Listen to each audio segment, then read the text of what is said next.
ദ്രോണാചാര്യ ഏകലവ്യ പരാമർശത്തിൽ ലോക്സഭയിലെ പ്രതിപക്ഷ നേതാവ് രാഹുൽ ഗാന്ധി മാപ്പു പറയണമെന്ന് ആവശ്യപ്പെട്ട് ഹൈന്ദവ മതപുരോഹിതന്മാരും നേതാക്കളും ഇപ്പോൾ രംഗത്തെത്തിയിരിക്കുകയാണ്. മഹത് കമൽ നയൻദാസ് പ്രധാനമായും ആരോപിച്ചത് രാഹുൽ ഗാന്ധി വിഡ്ഢിയും ദേശവിരുദ്ധനും ഹിന്ദുവിരോധിയുമാണെന്നായിരുന്നു. രാഹുലിനെതിരെ കർശന നടപടി എടുക്കണമെന്ന ആവശ്യവും അദ്ദേഹം ഉന്നയിച്ചു.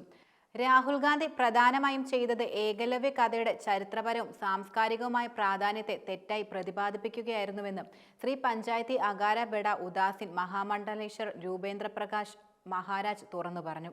രാഹുൽ കഥ വളച്ചൊടിക്കുകയാണ് യഥാർത്ഥത്തിൽ ചെയ്യുന്നത്. മഹാഭാരതത്തിൽ ഏകലവ്യൻ ദ്രോണാചാര്യർക്ക് ഗുരുദക്ഷിണയായി തന്റെ തള്ളവിരൽ ദാനം ചെയ്തിരുന്നു. ഇതൊരിക്കലും അനീതിയല്ല, മറിച്ച് ബഹുമാനത്തിന്റെയും ഭക്തിയുടെയും പ്രതീകമാണ്. ഇത് ഗുരുശിഷ്യ ബന്ധത്തിന്റെ മഹത്വമാണ് പ്രധാനമായും കാണിക്കുന്നത്. ഇതൊരിക്കലും ക്രൂരതയല്ലെന്ന് പ്രകാശ് മഹാരാജ് വെളിപ്പെടുത്തി. രാഹുൽ പ്രധാനമായും ചെയ്യുന്നത് ഹിന്ദു സമൂഹത്തെ നിരന്തരം ആക്രമിക്കുകയാണ്. എന്നാൽ ഇസ്ലാമിനെക്കുറിച്ച് അഭിപ്രായം പറയുന്നതിൽ നിന്നും അദ്ദേഹം വിട്ടുനിൽക്കുകയും ചെയ്യുന്നുണ്ട്. തിരിച്ചടികളെ ഭയന്നാണ് അദ്ദേഹം മുസ്ലിം സമൂഹത്തെ വിമർശിക്കാത്തതെന്നും മഹാരാജ് കൂട്ടിച്ചേർത്തു. ഏകലവ്യനുമായി ബന്ധപ്പെട്ട പ്രസ്താവന സനാതന ധർമ്മത്തിനെതിരായ ആക്രമണവും അതിന്റെ മൂല്യങ്ങളെ അപമാനിക്കുന്നതാണെന്നും പ്രകാശ് മഹാരാജ് കൂട്ടിച്ചേർക്കുകയുണ്ടായി. സനാതന ധർമ്മത്തെയാണ് രാഹുൽ ഗാന്ധി പാർലമെന്റിൽ ശരിക്കും അപമാനിച്ചതെന്ന് മറ്റൊരു മതപുരോഹിതനായ രാജുദാസ് അഭിപ്രായപ്പെടുകയുണ്ടായി. ദ്രോണാചാര്യരെയും ഏകലവ്യനെയും ഇവിടെ അപകീർത്തിപ്പെടുത്തിയിരിക്കുകയാണ്.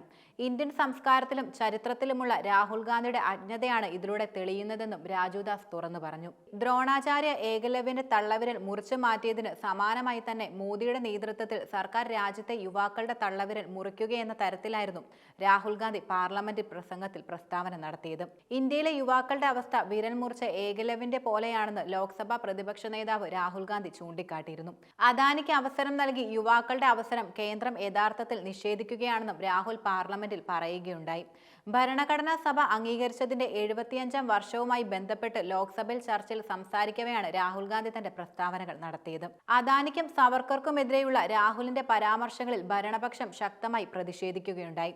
രാഹുലിന്റെ പ്രസംഗം തടസ്സപ്പെടുത്താനും വലിയ തോതിൽ ശ്രമങ്ങൾ ഉണ്ടായിരുന്നു.